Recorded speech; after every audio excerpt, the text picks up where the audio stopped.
Livro de Jonas, capítulo 4. Vamos concluir a nossa reflexão, a nossa mensagem a respeito do livro de Jonas.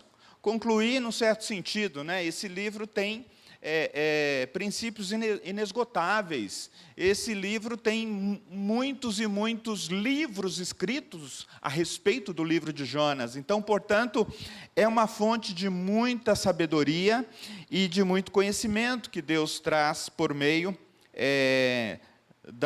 do livro de Jonas, da história de Jonas e de como que Deus quer falar conosco hoje. Portanto, no capítulo 4, na semana passada, o reverendo Orlando pregou no capítulo 3, né, falando que sempre Deus dá uma segunda chance. Né, Deus dá uma segunda chance sempre, e fez isso fez isso na vida de Jonas, e usando ele para pregar aos ninivitas. Hoje a gente vai concluir esse capítulo, né, ou esse livro, olhando para o capítulo 4, mas pensando assim, reagindo à pregação da graça de Deus. Como que nós reagimos à pregação da graça de Deus? Como que Jonas, reagiu ao resultado da sua pregação? A gente vai ver os sentimentos de Jonas ali meio, né?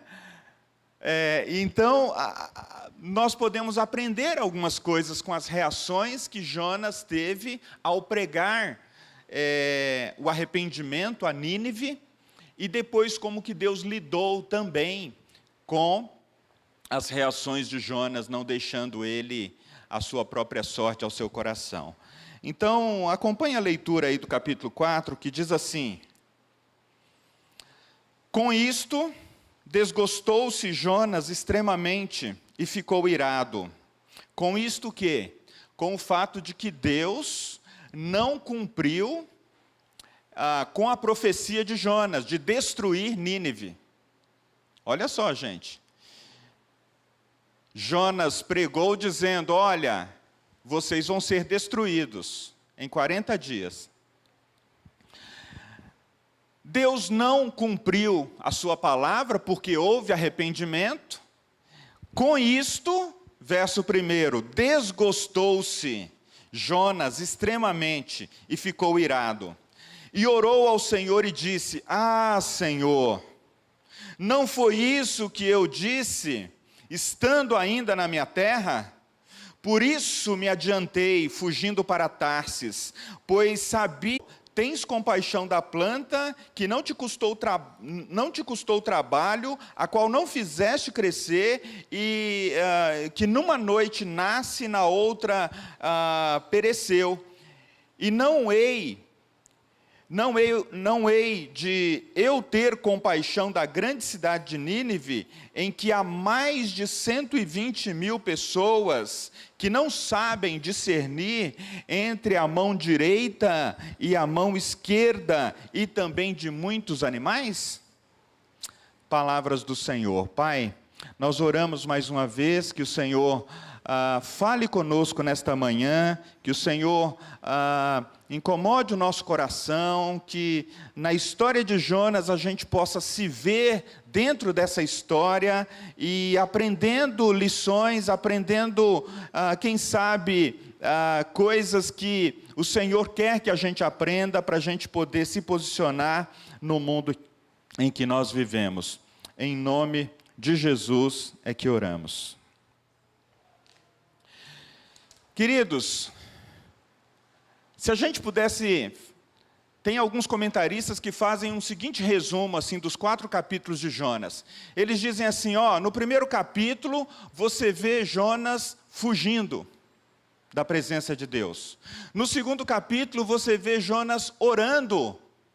Ainda que em circunstâncias difíceis, Jonas está orando.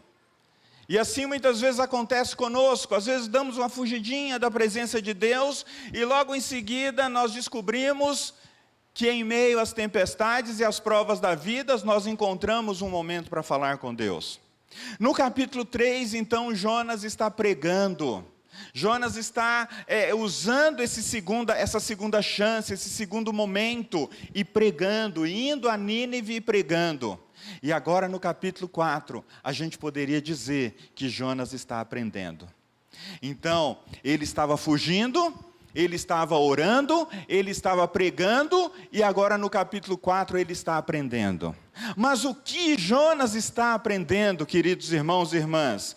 O que ele está aprendendo, já que o verso anterior ao capítulo 4, o verso 10 aí do capítulo 3, diz que Deus viu o que fizeram e como se converteram do seu mau caminho, e Deus se arrependeu do mal que lhes tinha dito que faria e não fez. O que Jonas está aprendendo a partir desse caráter de Deus, queridos? Jonas conhecia Deus. Nós ouvimos aqui semana passada.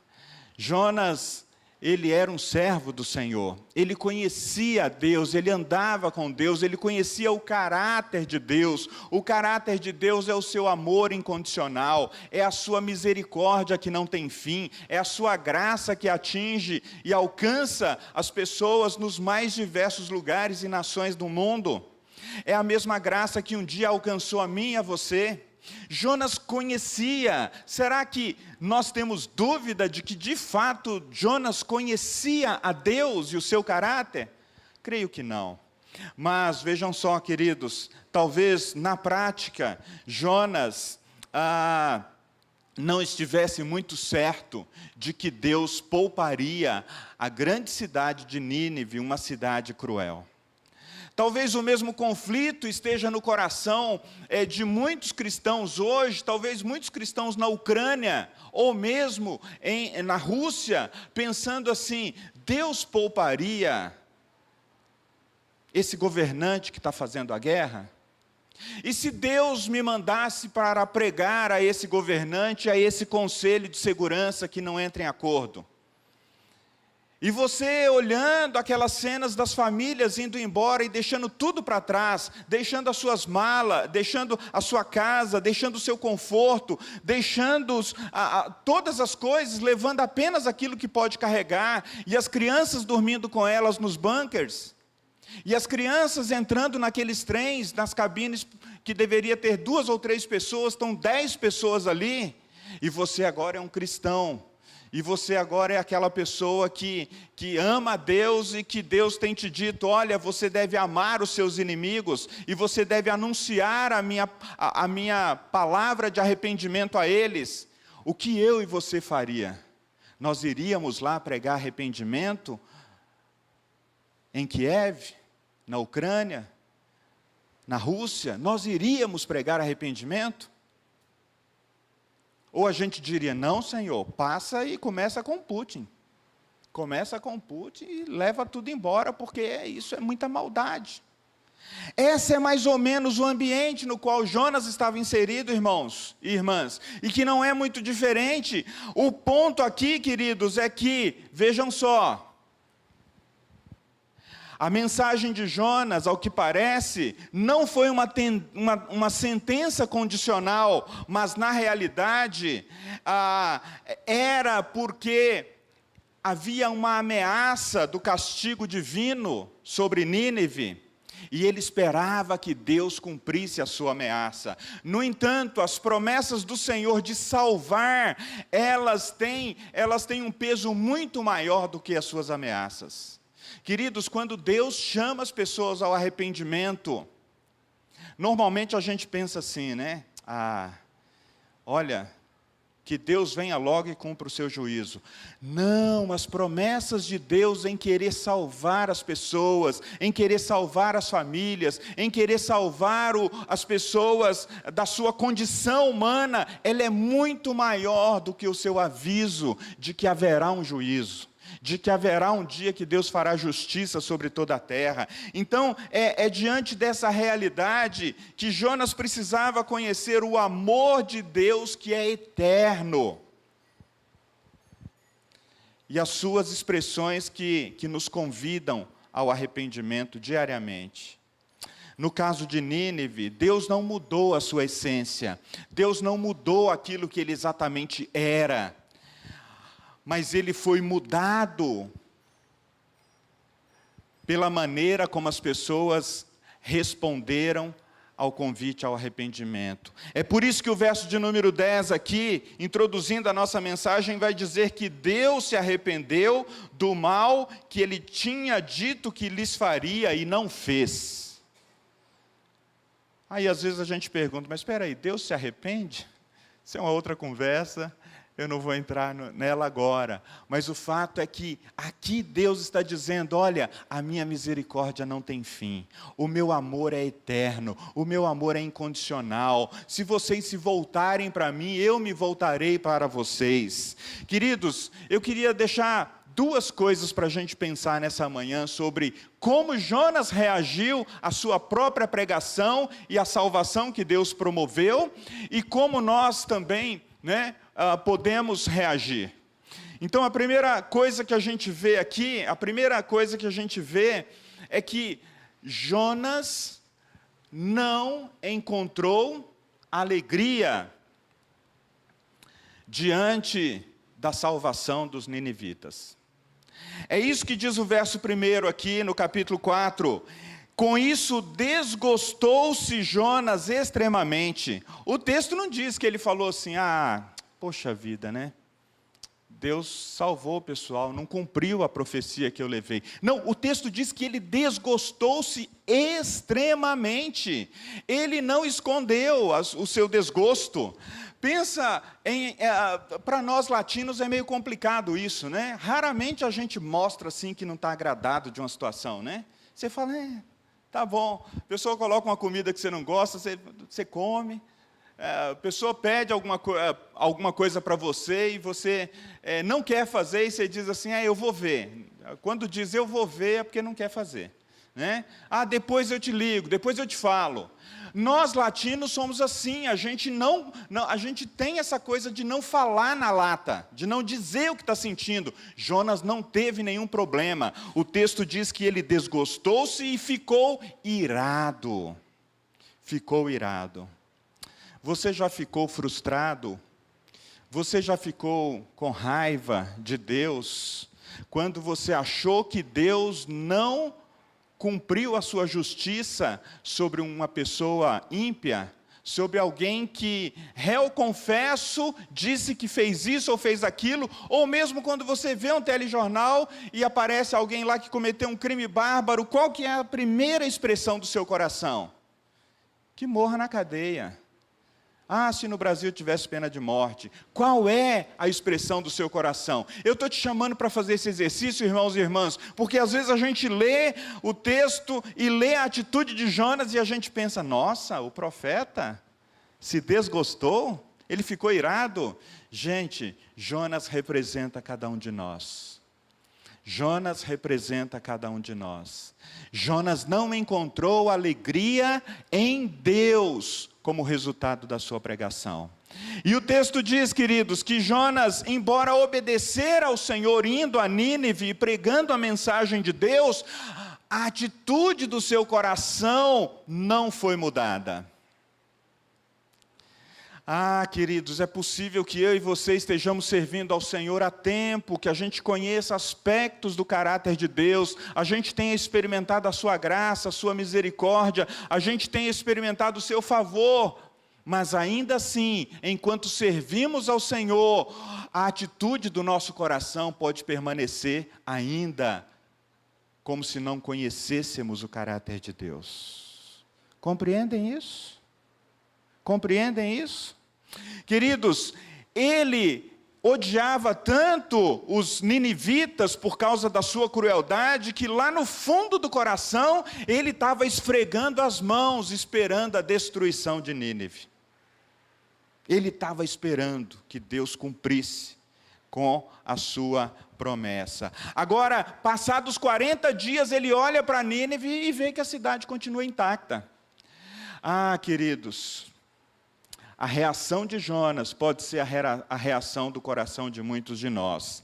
E é interessante que ele não tinha, ou ele não teve a alegria mesmo conhecendo quem era Deus. Porque o verso 2 vai dizer assim: ah, Senhor, pois sabia que és Deus clemente. O que quer dizer que Deus é clemente, queridos? Ele sabia que todas as ameaças divinas são condicionais e não importa como elas são anunciadas. Jonas foi pregar assim, como aqueles pregadores bravos, né? Se vocês não se arrependerem, o juízo vai vir e vocês serão destruídos. Amados, parece que nós temos mais prazer em anunciar o amor de Deus com um tom de agressividade, com um tom, ao invés de anunciar com um tom de graça e de acolhimento. Vocês já perceberam? A gente tem, né? A notícia ruim o pessoal gosta de dar, né? Aconteceu um acidente assim, o pessoal sai para fora de casa, daqui a pouco eles voltam e falam: olha, bateu ali, não sei o que e tal. Agora, um ato de bondade, um ato de justiça, a maioria de nós, a pessoa fez esse ato de bondade aí, mas acho que ela não é tão boa assim não. E a gente não quer nem contar para frente. Deus era clemente, isto é, Ele tinha em seu coração o bem-estar do homem e apaixonadamente desejava tirá-lo do pecado. Dizer que Deus é clemente, irmãos, é que Deus tem no seu coração esse desejo de ver o bem-estar do ser humano e tem uma paixão, apaixonadamente, ele deseja tirá-lo do pecado. Até a nação do próprio Jonas não teria se formado se Deus não fosse gracioso para com os filhos de Israel. Vejam comigo o que está escrito lá em Êxodo.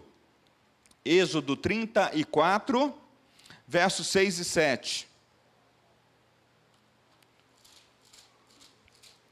Êxodo 34, versos 6 e 7. Vamos ver a misericórdia de Deus sobre a formação de Israel, né? O povo judeu, o povo do qual Jonas fazia parte. Verso 6, e passando o Senhor por diante dele, chamou: Senhor, Senhor Deus, compassivo, clemente e longânimo, e grande em misericórdia e fidelidade, que guarda a misericórdia em 1000 gerações, que perdoa a iniquidade, a transgressão e o pecado, ainda que não inocenta o culpado, e visita a iniquidade dos pais nos filhos, e nos filhos dos filhos, até a 3ª e a 4ª geração. Veja só, Jonas não conseguia se alegrar com algo que Deus estava fazendo por um povo, e não conseguia lembrar de que Deus havia sido benigno, longânimo, misericordioso, e que estendia o seu perdão até 1000 gerações, embora não inocentasse o culpado. Deus está presente, queridos, em meio às gerações, para nos restaurar. Jonas ignorou completamente tudo isso. É interessante, queridos, aqui, que Deus perdoa pecados, porque Ele é gracioso. Ele é um Deus cheio de graça. Então você pode se aproximar diante de Deus, e todas as vezes que você tiver realmente um coração rendido, um coração arrependido, Ele não te sonegará o seu perdão e a sua graça. Jesus dizendo: olha, se vocês que são seres humanos, se você que é mãe, se você que é pai, se você que é tio, avô, você sabe dar boas coisas aos seus filhos, sobrinhos e netos, quem dirá o vosso Pai Celestial? Se o teu filho te pedir um pão, você não vai dar uma pedra. Se ele te pedir um peixe, você não vai dar uma serpente. Quem dirá o vosso Pai Celestial? Mas Jonas estava ali, né, movido pelo seu coração. Ele conhecia um Deus que era clemente, mas naquele momento ele não conseguiu se alegrar com a clemência de Deus por aquele povo. Jonas também conhecia um Deus misericordioso. A palavra Clemente é companheira da palavra misericórdia, apontando também para o fato de que o amor de Deus é derramado sobre o pecador indigno que se arrepende dos seus pecados. Deus guarda, queridos irmãos e irmãs, para si o direito de ajudar aqueles que demonstram arrependimento genuíno dos seus pecados e confiam em sua bondade. É interessante que Deus, Ele pode ajudar até um pecador que diz assim: olha, eu ouvi todas essas palavras, mas eu não consigo crer. Você já ouviu alguém dizer assim? Nossa, essa música, esse louvor é tão bonito, a pregação é tão bonita, mas eu não consigo crer. Mas se essa pessoa diz: Senhor, ajuda-me na minha falta de fé, Deus se reserva no direito de ajudar essa pessoa a chegar ao arrependimento. Olha que Deus gracioso, irmãos. Olha que Deus misericordioso. Olha que Deus que é tremendo na sua bondade. E é interessante, Ele é tardio em irar-se. E Jonas declarou isso: ah, Senhor, eu sabia que o Senhor é um Deus que demora para cumprir as suas ameaças. E tardio em irar-se, queridos, revela que o desejo de Deus não é de punir o desviado rapidamente. Eu fui criado num ambiente religioso, num tipo de igreja que tinha muitas virtudes. Me ajudou muito. Firmou a minha família, ajudou a gente a chegar a Deus, mas existia uma pregação que dizia: olha, se você errar hoje, amanhã tu está lascado.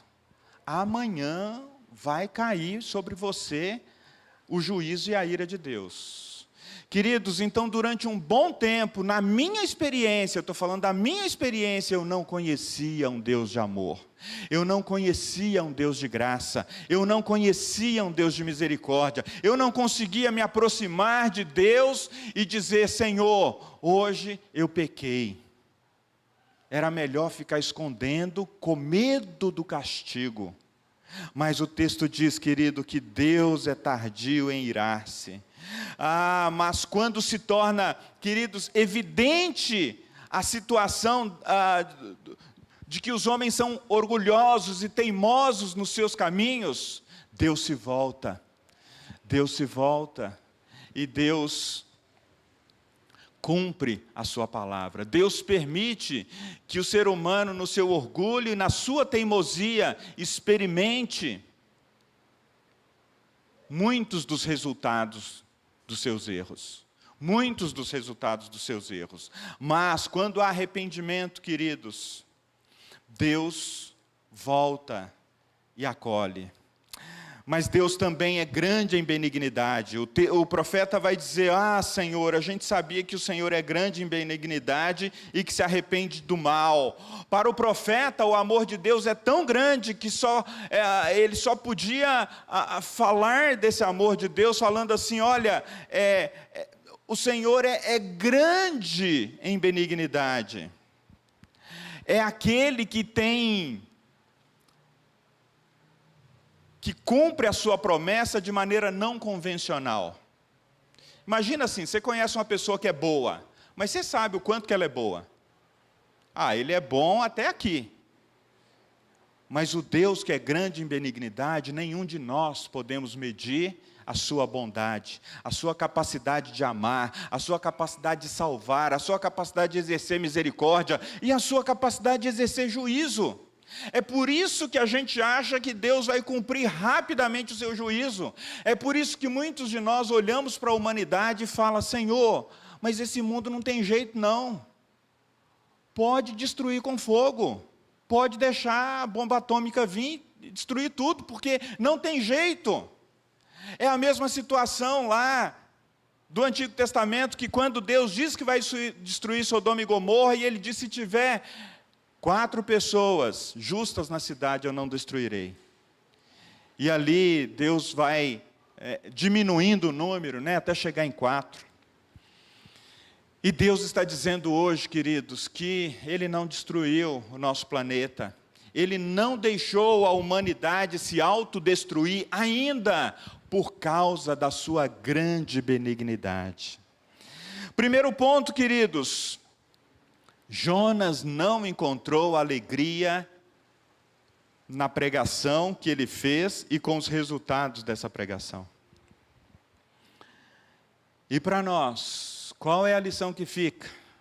Será que nós temos encontrado alegria naquilo que Deus está fazendo na nossa casa? Em termos de salvação, em termos de cuidado?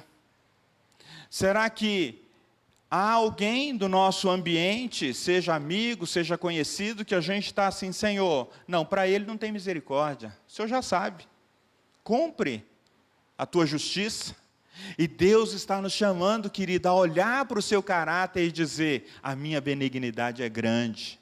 É por isso que o apóstolo Paulo vai dizer que nós precisamos assumir esse caráter de Deus em Cristo Jesus, de sermos benignos uns para com os outros. O que é ser benignos uns para com os outros? É exceder-nos na bondade, quando a gente poderia retribuir o mal com o mal. E o segundo ponto que eu gostaria de frisar nessa manhã, queridos, é que, embora Jonas demonstrou que o seu coração não mudou, mesmo sendo ele um agente da missão, mesmo sendo ele aquele que proferiu com as suas palavras o arrependimento, mesmo sentindo ali que as suas emoções estavam mexidas, o profeta, ele pediu a morte por 2 vezes. Você vê que ao invés de ficar envergonhado com aquela situação, dizer, Senhor, foi mal, eu fui lá, preguei, é isso mesmo que a gente queria, né? O Senhor queria perdoar, eu anunciei, mas eu também não queria que eles morressem. Ele teve a oportunidade, queridos. Ao invés disso, ele falou, eu prefiro, peço-te, verso 3, ó Senhor, tira a minha vida, porque é melhor morrer do que viver. Queridos, nem sempre a gente consegue se alegrar com tudo que Deus está fazendo, porque as nossas emoções estão mexidas. Talvez a gente não foi restaurado nas nossas emoções. Talvez a gente tenha um histórico de abuso, e a gente quer ver o abusador morto mesmo. Um histórico de feridas, seja ela materna, seja ela paterna, seja ela da sociedade, seja ela da nossa história social. Mas, compreendam, queridos, Deus não nos deixará lidar com as nossas emoções sozinhos. Deus não nos entregará a nossa própria sorte. Você já parou para pensar nisso? Você já pensou se Deus me entregasse as minhas emoções negativas? Se Deus nos entregasse as nossas emoções negativas o tempo todo, mesmo depois da conversão? Não, e é isso que ele vai fazer com Jonas, queridos, dizendo assim, Jonas, as suas emoções chegaram num patamar tão alto, em termos negativos, que você chegou a pedir 2 vezes a morte para si. Mas eu quero entrar numa conversa com você. É razoável essa tua ira? É razoável esse teu sentimento? Você está bravo com Deus nesse momento atual da sua vida, irmão ou irmã? O Senhor te pergunta, é razoável esse teu sentimento? Verifica o que está por trás. Há algum sentimento de injustiça, de insatisfação, ou de falta de cuidado, de falta do amor de Deus? Deus é um Deus que permite conversa, irmãos. Ele permite diálogo. Ele diz assim, provai e vede que o Senhor é bom. Venha, traga as suas causas, traga as suas questões, coloca aí, vamos conversar. E é isso que Deus está falando com Jonas, é razoável essa tua ira? O Senhor examinou a atitude de Jonas, irmãos e irmãs, e à luz da preocupação divina para com o homem, como seu servo podia ser tão impiedoso, Deus ainda assim chama ele para conversa. E é interessante que o texto vai dizer que Jonas faz ali, ele faz um abrigo debaixo de uma árvore, uma enramada, embora ele tivesse ali consciente da onda de arrependimento que estava tomando Nínive, né, e que Deus salvaria aquele povo, ele ficou ali querendo assistir de camarote o que ia acontecer. É isso que diz o verso de número 5, quando diz, olha, ele saiu da cidade, ele se assentou ao oriente, e ali ele repousou debaixo daquela árvore, né, daquela enramada, à sombra até ver o que acontecia à cidade. Então o Senhor não desiste de Jonas e do seu coração. Deus não desiste de você e do seu coração. Não importa quais foram as coisas que te feriram na sua história, não importa quais foram as coisas que impediram você de experimentar o amor, a benignidade, a misericórdia de Deus. Se Deus encontrar você e a mim num momento em que as nossas emoções nos impedem de ver claramente o seu caráter, Ele não nos entregará a nossa própria sorte, irmãos. E então o Senhor fez nascer uma planta, uma outra planta. E ali, na rapidez do seu crescimento, né, Deus queria, sim, que Jonas, naquela situação, talvez quase de angústia e de depressão diante de Deus, Jonas fosse cuidado, ele fosse protegido. E agora Jonas se alegrou grandemente. Ele se alegrou grandemente por causa daquela planta. Veja o contraste, irmãos. Às vezes nós nos alegramos extremamente por algum aspecto bom da vida, mas não nos alegramos quando Deus está querendo salvar pessoas em redor do mundo, na vizinhança da nossa casa, na nossa cidade vizinha. Certa vez nós recebemos um homem aqui na igreja, e ele tem, pastor Alberto, descendência de portugueses, e a sua família viu de perto a guerra, e sofreu muito com os árabes. E nós estávamos aqui no nosso movimento, né? Deus nos chamou para alcançar árabes. Ele me chama ali na porta e me dá um pito, Abner. Como que vocês estão falando que quer servir aos árabes? Como vocês estão falando que quer alcançar os árabes? Como vocês estão falando que quer levar a misericórdia, a bondade àqueles povos? Vocês não os conhecem. E eu disse, mas Deus conhece. Deus conhece. E o amor é dele. O amor incondicional é dele. É claro que não houve acordo, né? Não houve. Eu acho que eu estava subindo ali na pontuação com esse homem, porque a gente estava conhecendo ele há algumas semanas, fomos na casa dele, tomamos um café, ele estava muito solícito, nossa, vocês fazem um trabalho interessante aqui, ele vinha no projeto social, de repente despencou lá depois dessa situação, despencamos no conceito dele, e ele não voltou, mas volte se você estiver vendo a gente aqui, viu, irmão? Volte para descobrir conosco sobre esse amor incondicional de Deus. Queridos, às vezes nós nos alegramos profundamente com um aspecto interessante, bom da vida, mas que não é o ser humano. O ser humano é o ápice da criação de Deus. A Bíblia diz que plantas, animais, todas as coisas são boas, mas o ser humano é a coroa da criação divina. Você pode chorar por todas as coisas boas que Deus criou, mas não se esqueça de se alegrar com a bondade de Deus ao salvar um perdido pecador. Não se esqueça.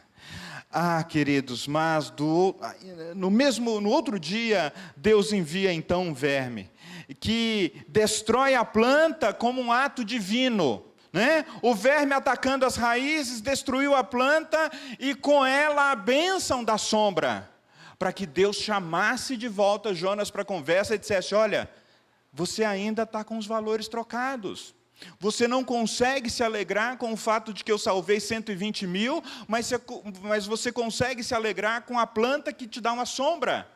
Ok, a sombra vai ser tirada. E então no verso 8, diz que o vento e o sol, né, mostrando mais uma vez que Deus tem poder sobre todas as coisas, queridos. Deus mandou um vento, e este ato final do Senhor privou Jonas do seu último conforto terreno, a sombra fresca. O que Deus, eventualmente, estaria nos privando para que a gente conhecesse mais do seu caráter? Conhecesse mais. Mas será que Deus usaria esse tipo de artifício, pastor? Ora, na história de Jonas, sim. Na história de Jonas, sim. Queridos, é muito importante que a gente não apenas tenha conceitos a respeito de quem Deus é e do seu caráter, mas de que a gente experimente isso na prática. Então, vejam só, quando Jonas chegou ao ponto de não suportar mais o calor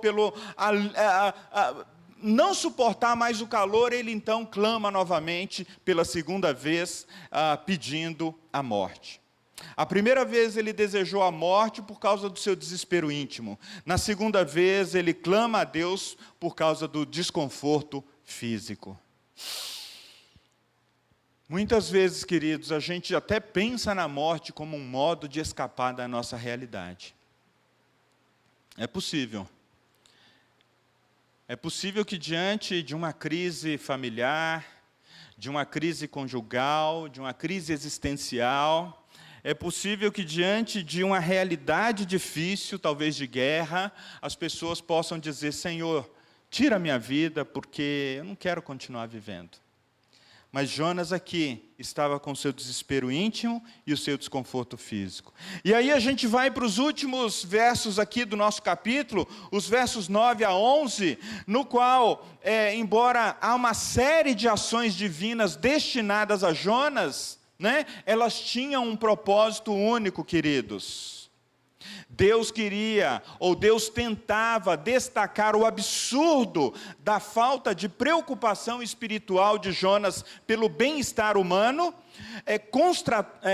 fazendo um contraponto com a sua legítima preocupação com o seu bem-estar físico.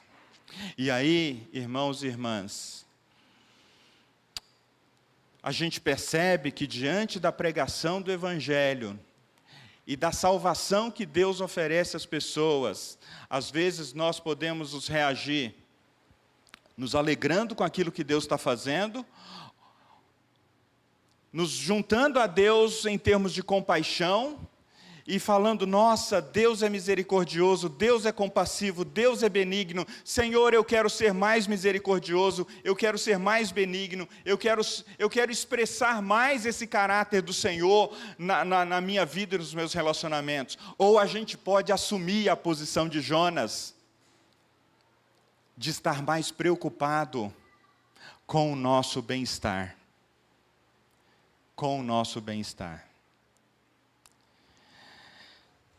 Eu me lembro que em Carapicuíba, Gisélia pastoreou uma família, que havia um homem que há 40 anos estava num vício da bebida, e ele causava muitos problemas para a família, muitos problemas. Os filhos já haviam liberado a mãe.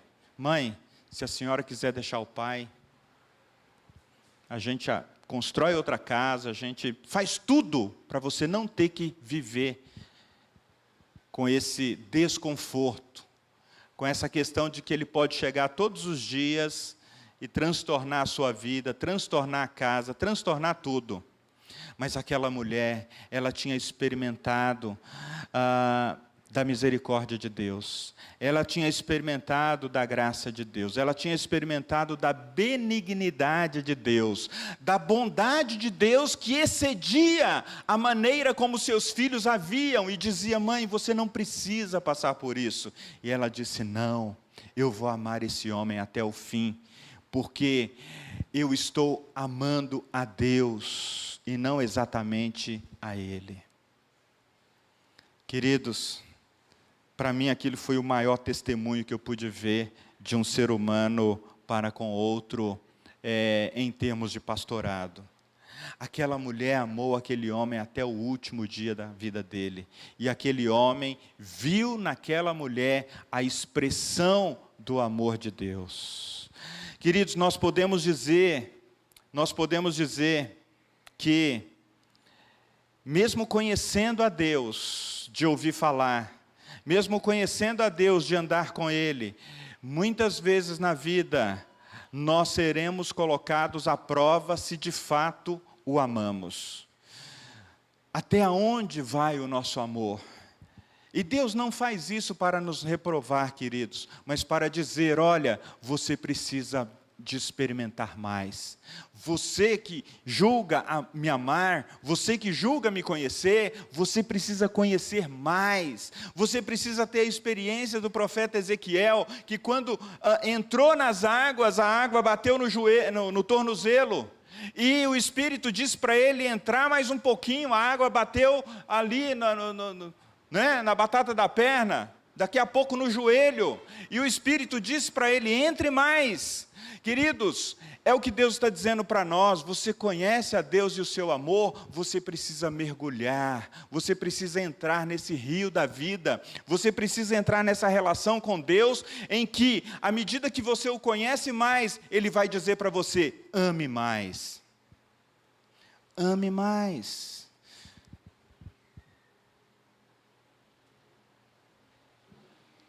Jonas andava com Deus, conhecia o caráter de Deus, mas naquele momento não conseguiu amar o seu semelhante mais. E é por isso que Deus também não o deixou nos seus sentimentos e voltou-se para ele com todo aquele cuidado, seja por meio da planta, seja por meio da sombra, seja por meio de... E então ele vai dizer... Tens compaixão da planta, Jonas, mas você, nesse momento, não conseguiu ter compaixão dos ninivitas. E então, no verso de número 11, ele diz, não hei de ter eu compaixão da grande cidade de Nínive?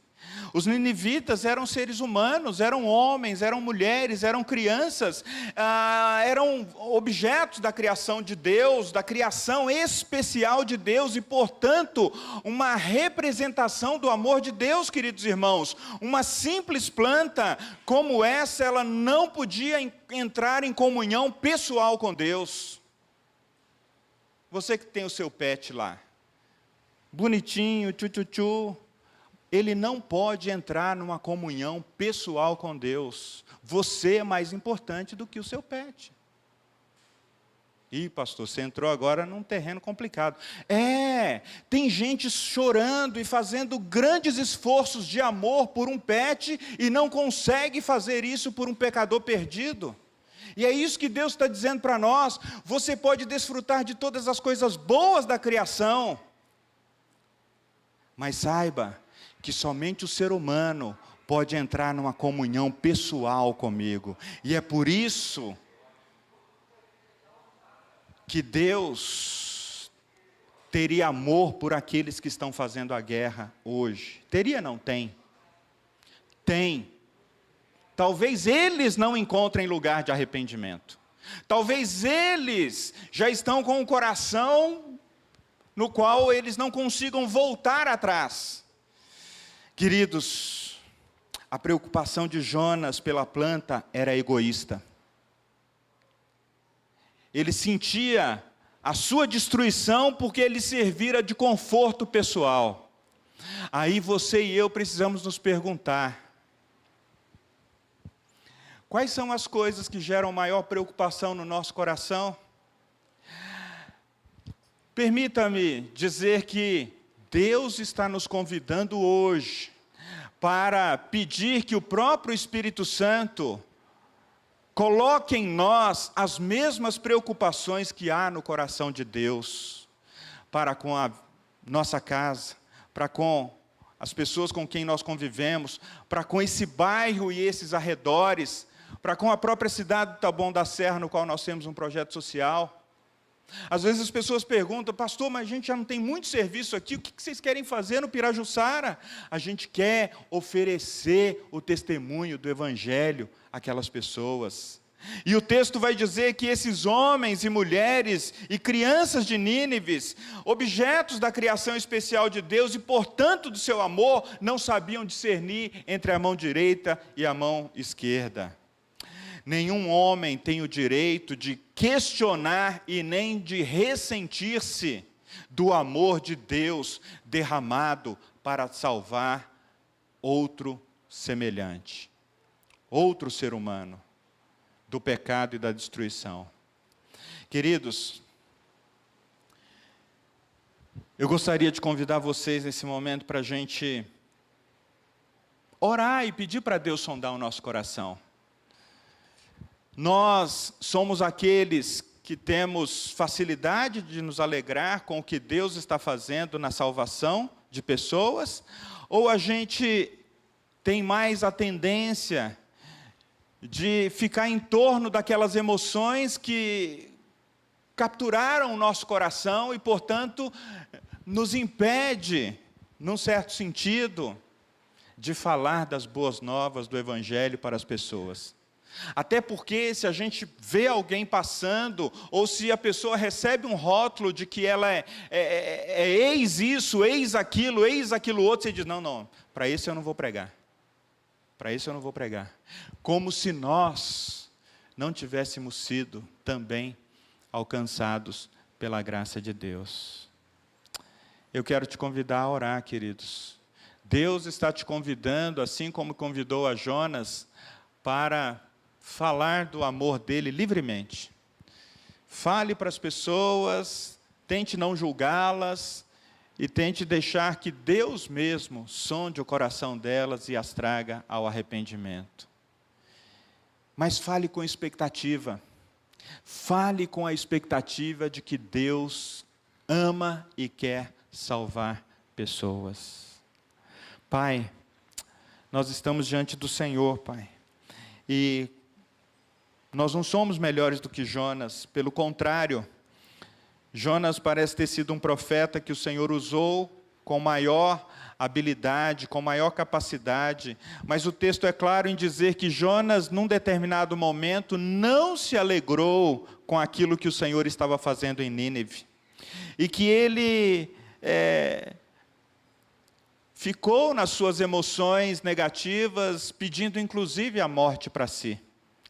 Ó Deus, livra-nos, ó Deus, de querer abortar-nos na missão, de querer desistir da missão, de querer não participar daquilo que o Senhor está fazendo, daquilo que o Senhor fará na nossa região, na nossa igreja, no projeto social, seja aqui na Vila Sônia, seja no Pirajussara. Ó Deus, dá-nos a disposição de falar do Teu amor, de falar da Tua graça, de falar da Tua misericórdia, de nos compadecer juntamente com o Senhor pelos perdidos. Em nome de Jesus, Pai. Em nome de Jesus. Transforma, Senhor, o meu coração. Transforma, Senhor, o coração da Tua igreja. A igreja evangélica no Brasil, Pai. A igreja evangélica no mundo. A gente quer, ó Deus, ser testemunho da Sua graça. A gente quer se alegrar com o fato de que o Senhor salva pecadores da destruição. E a gente quer ser parte disso, Senhor.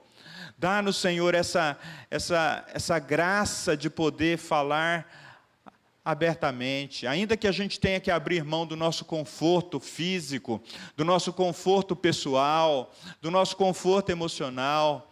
Pai, ainda que a gente tenha que sair da nossa casa, sair da nossa cidade, alguns, ó Deus, sairão inclusive do país, para poder falar dessa graça a pessoas que outros julgarão que nem são dignos de receber, ó Deus, tamanho esforço, mas a Tua palavra diz, Senhor, que todas as nações da terra, todos os povos da terra, eles são dignos de receber o testemunho de Jesus, porque o Senhor mesmo morreu na cruz, para que o sacrifício da cruz salvasse pessoas de todos os povos, línguas e nações.